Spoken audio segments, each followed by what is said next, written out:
Hi అండి, welcome to Venky blogs. నేను ఈరోజు బగారా రైస్ చేస్తున్నాను. బగారా రైస్ ఎలా చేద్దామో చూద్దాం రండి. బగారా రైస్ రెడీ అయిపోయింది. తెలంగాణ స్పెషల్ అయినటువంటి బగారా రైసు. దీంట్లోకి మనం కొంచెం మసాలా కర్రీ వేసి తింటే సూపర్ అంటే సూపర్గా ఉంటుంది. ముందుగా స్టవ్ వెలిగిద్దాం. 2 స్పూన్లు నెయ్యి వేస్తున్నాను.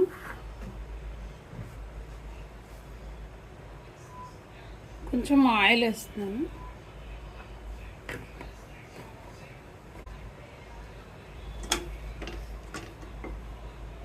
నూనె అయితే బాగా కాగాలి. కాగాక పలావ్ ఆకులు వేస్తున్నాను. మసాలా సరుకులు వేస్తున్నాను.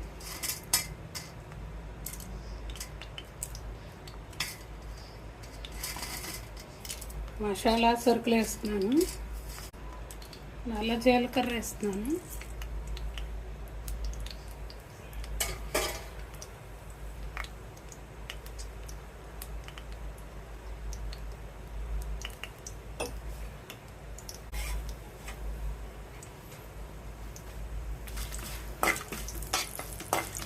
కొంచెం వేగాలి. వేగాక ఇందులో ఉల్లిపాయ వేస్తారు. నేనైతే ఈరోజు ఉల్లిపాయ తిన్న శనివారం కాబట్టి క్యాబేజ్ వేస్తున్నాను. దాని బదులు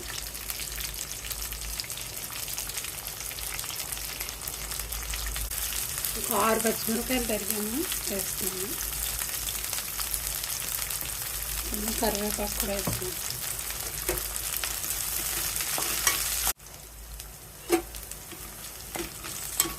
ముక్కలు అయితే మగ్గాయి.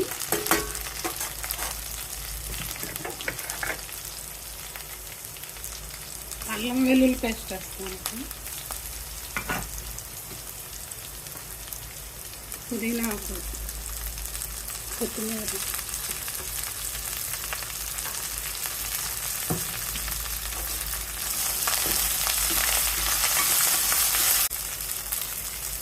ఒక 1/2 కేజీ బియ్యానికి తీసుకున్నాను. ఒక అరగంట వరకు నానబెట్టి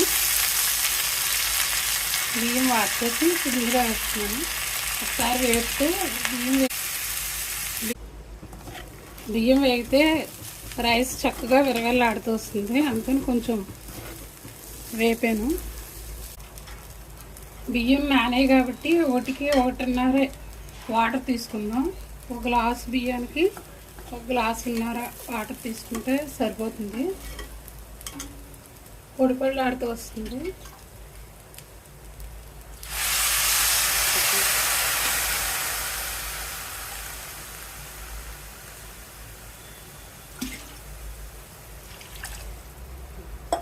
ఒక గ్లాసున్నర వరకు వాటర్ పోసాను.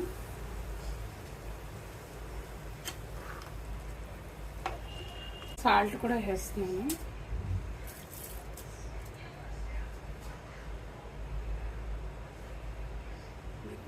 నిమ్మరసం పిండుకోవాలి. ఒక చిన్నకాయ నిమ్మకాయ కూడా పిండుతున్నాను.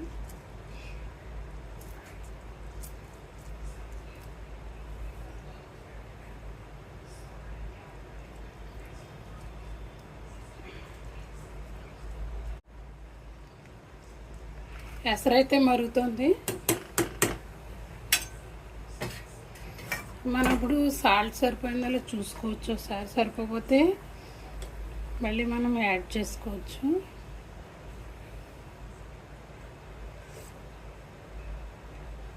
సరిపోయింది.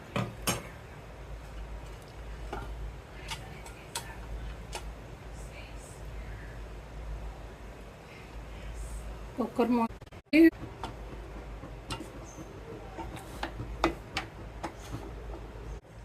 ఇప్పుడు కుక్కర్ విజిల్స్ వచ్చాయి. మూత అయితే ఓపెన్ చేద్దాం.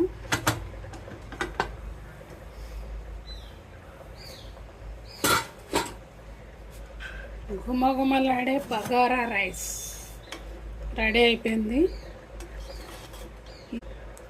పెళ్ళిళ్ళలో ఫంక్షన్లో వడ్డించేటటువంటి బగారా రైస్ రెడీ అయిపోయింది.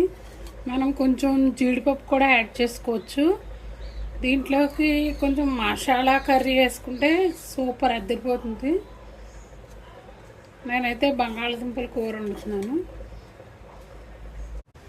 నా వీడియో నచ్చితే కనుక లైక్ చేయండి, షేర్ చేయండి, నా ఛానల్ సబ్స్క్రైబ్ చేయండి. Okay, thank you.